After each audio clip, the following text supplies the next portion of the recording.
Hello friends, कैसे हैं आप लोग। उम्मीद करते हैं कि आप लोग अच्छे होंगे और मस्त होंगे। आज का यह वीडियो आपके लिए महत्वपूर्ण होगा क्योंकि यहाँ से ऑब्जेक्टिव आपके बोर्ड एग्जाम में आएगा।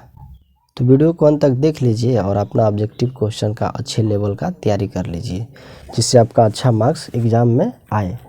ठीक है, तो चलिए स्टार्ट करते हैं। हम क्वेश्चन हम लेते हैं। पहला क्वेश्चन है दोस्त हमारा, 1829 ईस्वी में एड्रियानोपुल की संधि किस देश के साथ हुई? तुर्की, यूनान, हंगरी, पोलैंड। तो देखिए 1829 ईस्वी में जो एड्रियानोपुल की संधि जो हुई थी ना, वह तुर्की देश के साथ हुई थी। एड्रियानोपुल की संधि किस देश के साथ हुई? तुर्की। कब हुई थी? 1829 ईस्वी में। ये याद करना बहुत ज़रूरी है। नेक्स्ट क्वेश्चन देखते हैं फ्रेंड्स। फ्रैंकफर्ट की संधि कब हुई? 1864, 1866, 1870, 1871।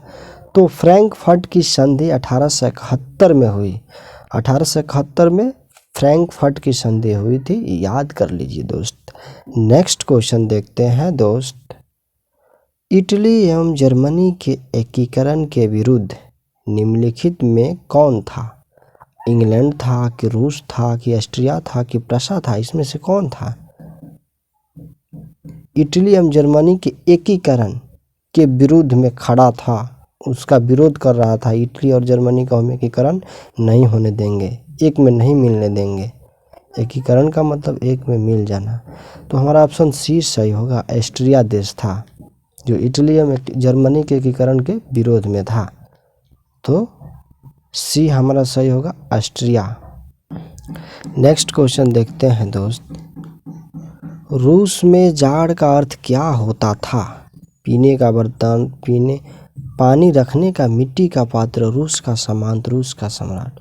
रूस में जाड़ का अर्थ होता है रूस का सम्राट। ऑप्शन डी हमारा सही होगा। ठीक है, रूस में जाड़ का अर्थ कोई भी पूछे तो बताइएगा रूस का सम्राट होता है, रूस का राजा होता है। नेक्स्ट क्वेश्चन देखते हैं दोस्त। लेनिन की मृत्यु कब हुई थी? लेनिन का मृत्यु 1921, 1922, 1923, 1924। तो लेनिन की मृत्यु 1924 में हुई थी। ठीक है, याद कर लीजिएगा। कोई भी पूछता है आपसे कि लेनिन की मृत्यु कब हुई, तो 1924 में हुई थी। ठीक है, नेक्स्ट क्वेश्चन देखते हैं फ्रेंड्स। हिंद चीन की उत्तरी सीमा छूती है, टच करती है। म्यांमार एवं चीन, चीन एवं कंबोडिया, कंबोडिया एवं रूस, इनमें से कोई नहीं। तो हिंद चीन की जो उत्तरी सीमा है ना, वह म्यांमार एवं चीन की सीमा को छूती है। म्यांमार भी है और चीन भी है। ठीक है, तो ऑप्शन ए हमारा सही होगा। नेक्स्ट क्वेश्चन देखते हैं दोस्त। वियतनाम में स्कॉलर्स रिवोल्ट किसने चलाया?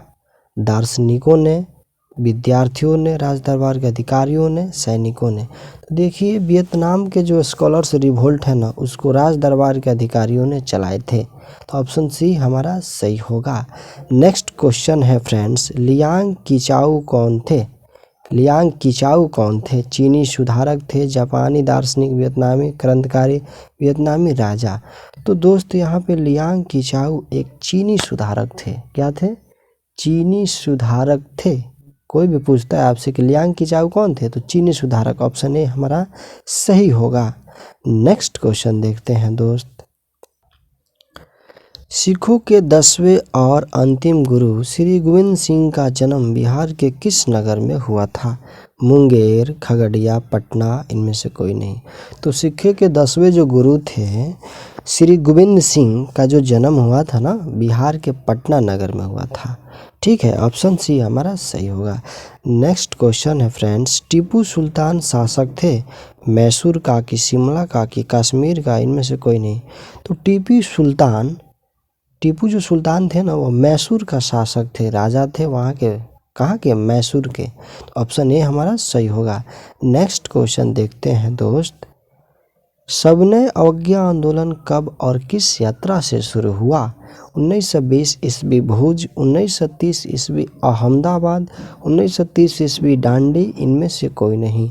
तो सबने अवज्ञा आंदोलन दोस्त कब हुआ था मालूम है? 1930 में सबने अवज्ञा आंदोलन हुआ था और दांडी यात्रा के तहत हुआ था। तो ऑप्शन सी जिसमें कहा गया था नमक कानून का उल्लंघन करने वाला जो था ना, नमक कानून जो था उसको तोड़ना था, ठीक है। उसके खिलाफ में दांडी यात्रा निकाला गया था 1930 ईस्वी में, ठीक है, याद कर लीजिएगा। सविनय अवज्ञा आंदोलन कब हुआ? 1930 में। किस यात्रा से शुरू हुआ? दांडी यात्रा से शुरू हुआ।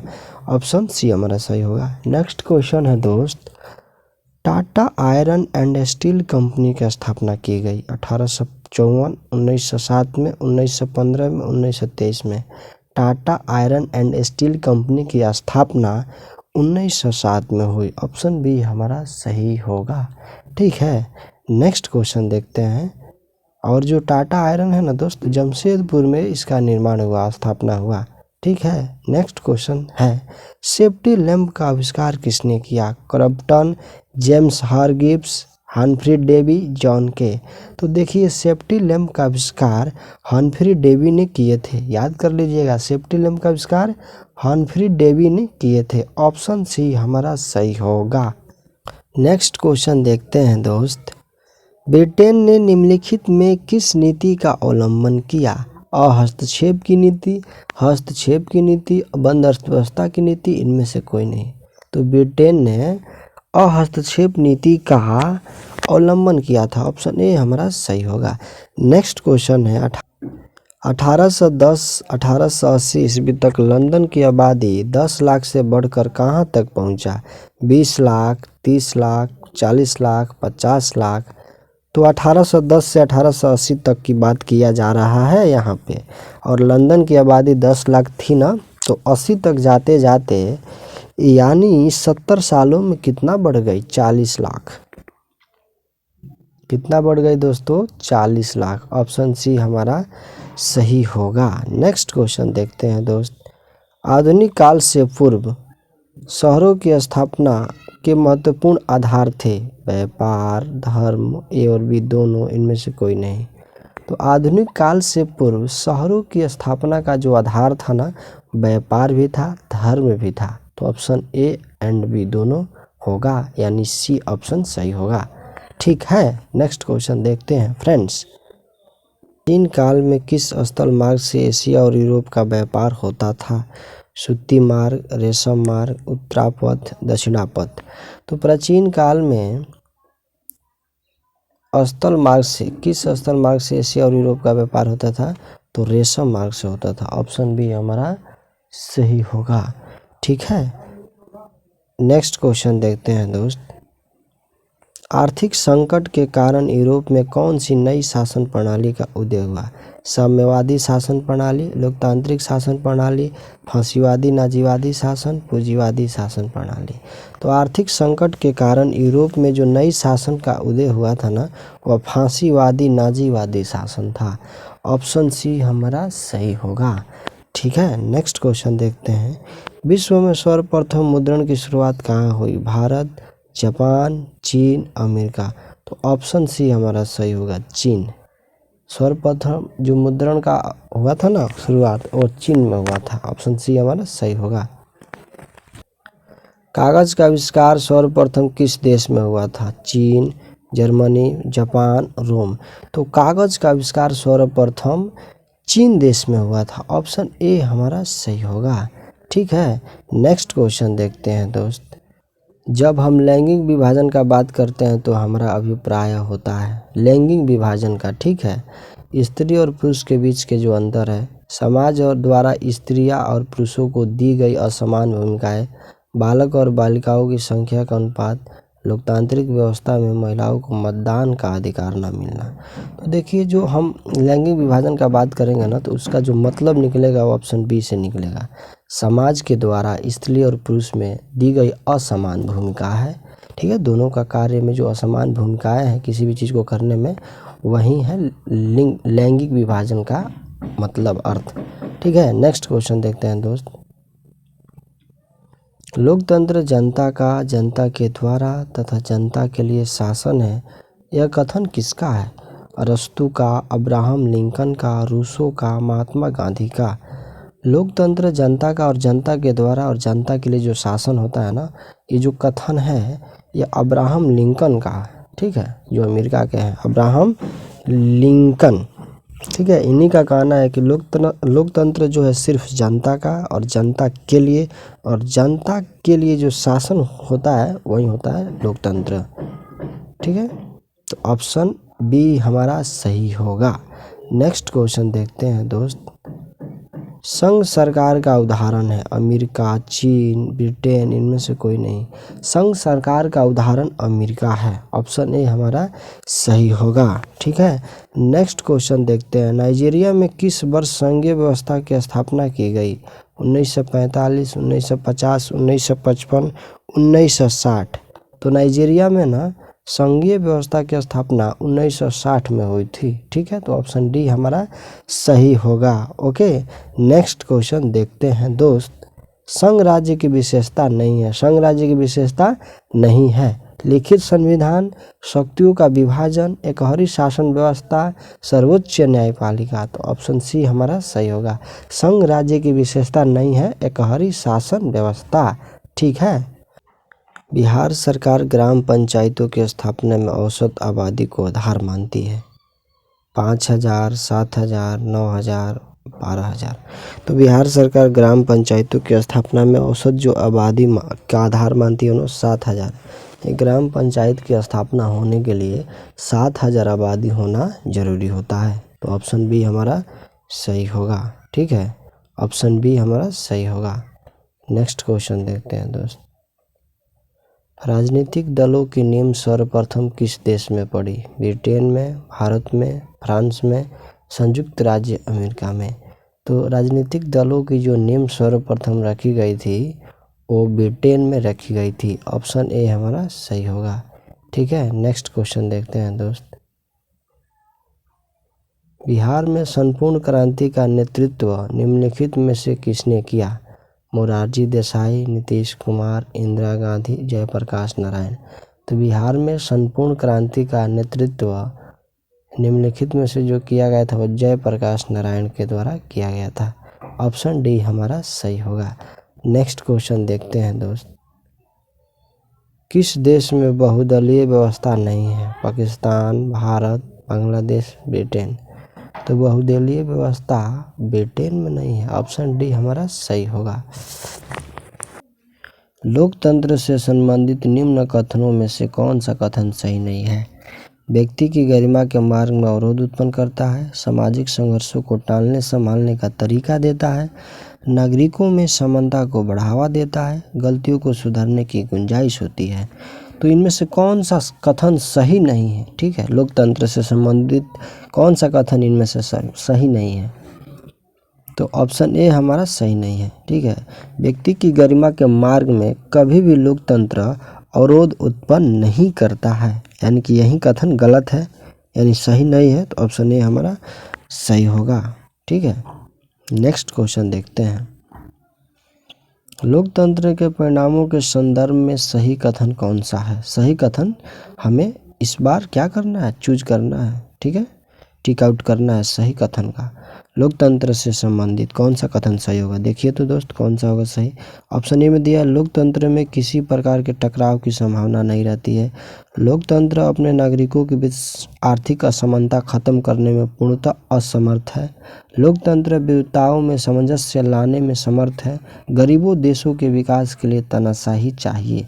तो देखिए ऑप्शन सी हमारा जो होगा कथन सही होगा। लोकतंत्र ना विविधताओं में सामंजस्य लाने में समर्थ है, पूरी तरह से समर्थ है। इसमें लोकतंत्र में जो विविधता है समाज में उसको समर्थ है, एक समान लाने में पूरी तरह से समर्थ है। ऑप्शन सी हमारा सही होगा। नेक्स्ट क्वेश्चन देखते हैं दोस्त। लोकतांत्रिक शासन व्यवस्था के संदर्भ में कौन सा कथन सही है? आर्थिक असमानता का अभाव, निर्णय लेने में देर परंतु सही निर्णय लेने की संभावना, लोगों के बीच टकराव का अभाव, सामाजिक असमानता का अंत। तो देखिए इसमें ऑप्शन बी हमारा सही होगा। निर्णय लेने में देर होगा लेकिन सही निर्णय की संभावना होगी लोकतंत्र में, इसलिए ऑप्शन बी हमारा सही होगा।